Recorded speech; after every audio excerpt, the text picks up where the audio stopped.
নমস্কার, এসপি কুকিংয়ে সবাইকে সুস্বাগতম। আজ আমি রান্না করেছি মাছের কালিয়া বা কারি। কিভাবে রান্না করলাম খুব সহজ উপায়ে, কিন্তু খেতে অসাধারণ। বাড়ির প্রত্যেকে খেয়ে খুব ভালো বলেছে, তাই আমি এই রান্নাটাই আপনাদের সামনে তুলে ধরছি। মাছগুলো আমি একে একে সব ভেজে নেব। মাছগুলো ভাজা হতে হতে আমি এখানে আদা রসুন একসঙ্গে বেটে নেব। মাছগুলো আমার ভাজা হয়ে গেছে, মাছগুলো আমি তুলে নিচ্ছি। মাছগুলো তুলে নেওয়ার পর যেই তেলটি অবশিষ্ট থাকবে সেই তেলের মধ্যেই আমি রান্নাটি করে নেব। এবারে তেলের মধ্যে গোটা লঙ্কা, গরম মশলা ফোড়ন দিয়ে পেঁয়াজ কুচো দিয়ে দেব, সঙ্গে তেজপাতা দুটো কেটে দিয়েছি। এবারে পেঁয়াজটা একটু লাল ভাজা ভেজে নেব। পেঁয়াজটা ভাজা হয়ে গেলে তার মধ্যে আদা রসুনের বাটাটা দিয়ে আবারও ভালো করে কষিয়ে নেব। আমি এখানে টমেটোটা একটু বেটে নিয়েছি, দিলে গ্রেভিটাও ভালো হবে, তাই জন্যই বেটে নিয়েছি। আপনারা কেটে দিলেও হবে। পেঁয়াজ ভাজা হয়ে গেছে, এরপর আদা রসুন বাটা ও টমেটো বাটাটা একসঙ্গে দিয়ে ভালো করে কষিয়ে নিচ্ছি।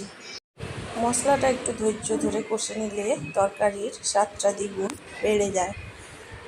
সামান্য জল দিয়ে হলুদ গুঁড়ো, লঙ্কা গুঁড়ো, জিরে গুঁড়ো, ধনে গুঁড়ো একসঙ্গে দিয়ে ভালো করে কষিয়ে নিচ্ছি। ভালো করে কষা হয়ে গেলে আমি গরম জল দিয়ে কিছুক্ষণ তরকারিটি রান্না হতে দেব।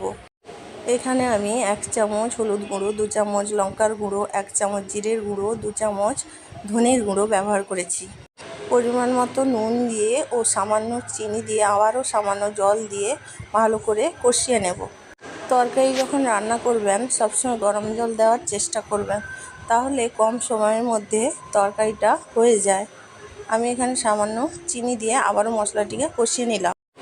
অনেকে তরকারিতে চিনি দেওয়া পছন্দ করেন না, মনে করেন তরকারিতে চিনি দিলে তরকারিটা হয়তো মিষ্টি হয়ে যাবে, কিন্তু সামান্য চিনি যদি তরকারিতে ব্যবহার করা যায় তাহলে তরকারির টেস্ট কখনো খারাপ হয় না, বরং টেস্ট বেড়ে যায়। তবে খেয়াল রাখতে হবে 1 চামচের হাফের হাফ চিনি ব্যবহার করতে হবে। তরকারিতে পরিমাণ মতো গরম জল আমি দিয়ে দিয়েছি। এবারে মিডিয়াম ফ্লেমে কিছুক্ষণ তরকারিটি হতে দেব। তরকারিটি মিডিয়াম ফ্লেমে কিছুক্ষণ ফুটতে দেওয়ার পর উপর থেকে ভাজা মাছ দিয়ে আবারও কিছুক্ষণ তরকারিটি হতে দিতে হবে। এইভাবে মাছের কারি বানানোর জন্য টমেটোটা একটু বেশি ব্যবহার করবেন, কারণ পেঁয়াজ যদি তরকারিতে বেশি দেওয়া হয় তাহলে তরকারিতে একটা মিষ্টি ভাব আসে। তবে টমেটোটা ধুয়ে বীজ বের করে দেবেন, না হলে তরকারিটি টক হয়ে যাওয়ার সম্ভাবনা থাকে। যদি ধুয়ে বীজ বের করে দেওয়া যায় তাহলে তরকারিতে কোনো টক ভাবের সম্ভাবনা থাকবে না। এবার তরকারিটা কিছুক্ষণ ফুটে গেছে, এবারে ভাজা মাছ আমি উপর থেকে দিয়ে দেব। মাছগুলো তরকারিতে দেওয়ার পর মিডিয়াম ফ্লেমে তরকারিটি কিছুক্ষণ রান্না করে নেব। আমার রান্নাগুলি যদি কোথাও বুঝতে অসুবিধা হয় তাহলে কমেন্ট বক্সে জানাবেন। এই তরকারিটি দিয়ে ভাত খেতে খুবই সুন্দর লাগে। তবে যারা মাছ খেতে খুবই পছন্দ করেন তারা ভাত ছাড়াও রুটি পরোটার সঙ্গে খেতে পারেন, খেতে খুবই অসাধারণ লাগে। তরকারিটি প্রায় হয়ে এসেছে, এবারে আমি নুন মিষ্টি চেক করে নামিয়ে নেব।